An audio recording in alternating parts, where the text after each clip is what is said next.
Hey, what's going on, everybody? I just got a chance to see Thunderbolts, the latest installment in the MCU, the latest film from Marvel and Disney. I am very stoked to talk about this one because I was very excited for it going in, and I definitely have some thoughts about it coming out of it. I was cautiously optimistic, seeing Marvel's track record has not been consistent. The last film they put out, for example, was Captain America: Brave New World, and I wasn't a big fan of that, so I was hoping that they can win me back over with this one. And here we have Thunderbolts with an asterisk, and yes, that asterisk does mean something, but what? I'm not going to spoil that here, but you guys should check out the film to see what it means, because it does have some major implications in the Marvel Cinematic Universe moving forward. This film is from director Jake Schreier. Jake Schreier's really coming up in the world, I must say. I mean, he's done like the Benny Blanco and Justin Bieber video, Lonely, and episodes of Dave, episodes of Beef, episodes of Star Wars Skeleton Crew, so the guy truly is on the come up and has proven that he's a great storyteller, but I believe that this is his like first full-length feature as well, which is really crazy to think about. And the other reason I was so interested in this, outside of it being in the Marvel Cinematic Universe, is this cast. It's really stellar. It's got Julia Louis-Dreyfus, who's played Valentina in the Marvel Cinematic Universe for a little bit now. One of my favorite Marvel Cinematic Universe characters right now is Yelena Belova, played by Florence Pugh, but she's really leading the charge in this one. You got David Harbour returning as Alexei, or Red Guardian. We're following up with Hannah John Kamen's character, Ghost, which is really cool. That plot hole has been dangling since Ant-Man and the Wasp. And Olga Kurylenko returns as Antonia Dreykov, and also we have Wyatt Russell, the son of Kurt Russell, returning as John Walker, whose character I really admired in The Falcon and the Winter Soldier. So a lot of these different projects are kind of coming together and trying to be tied together in this one film, and did Jake Schreier pull it off? I gotta say, wow,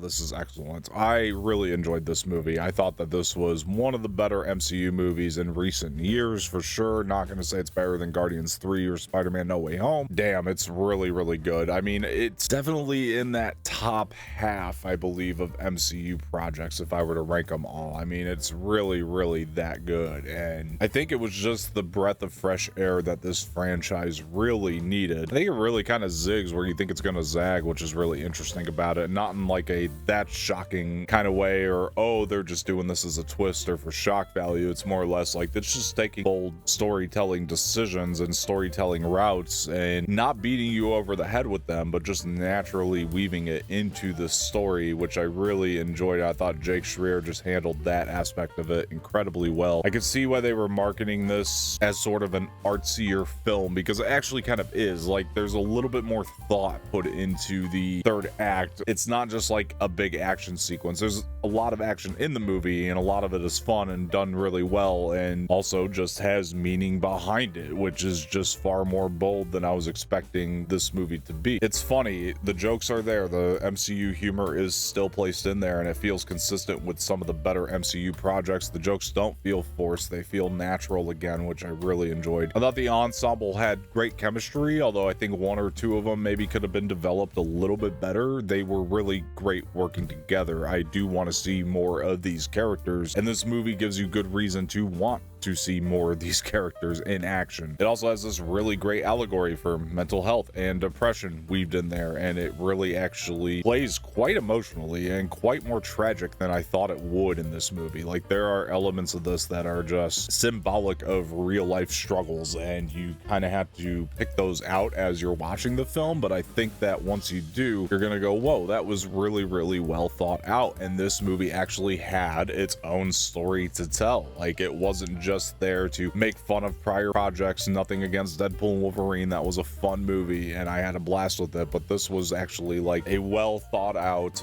artsy but not too artsy, still good for the 4-quadrant kind of film. Sebastian stands back as Bucky Barnes as well. He kind of weaves himself into the story a little bit later on, but he really, really works well with the team. To me, the standout is Florence Pugh. I mean, she is just a star, and it shows, and it's great to see her leading her big blockbuster. She's obviously played Yelena throughout the Marvel Cinematic Universe, but just seeing her leading the pack is really amazing, and I can't wait to see what they do with this character moving forward. Her performance in this is very, very good. Something about them trying to show the political culture in this larger universe does kind of draw me away from this. It's not that I don't like politics in Marvel. I think that the first 3 phases had great politics in Marvel. Just every time they do it now, whether it's this or Captain America Brave New World, it does start to feel like a TV show a little bit. This one didn't have it nearly as much as Brave New World. It's really only in like the first quarter of the movie. Although the politics were important to it, I just don't think that they've quite nailed it in the Multiverse Saga as well as they did in the Infinity Saga. It just still feels a little bit more like a straight to streaming thing every time they dive into that world. But again, luckily it was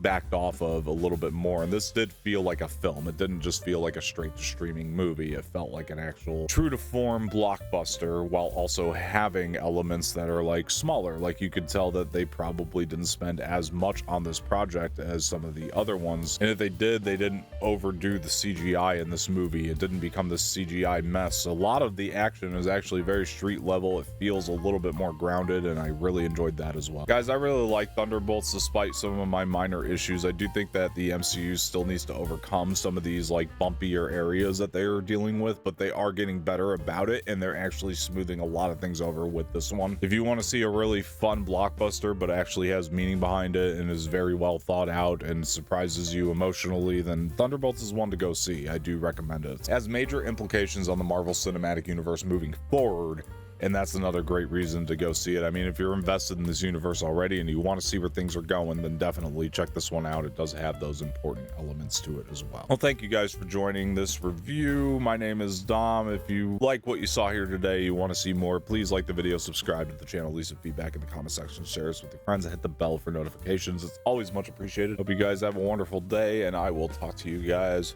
later.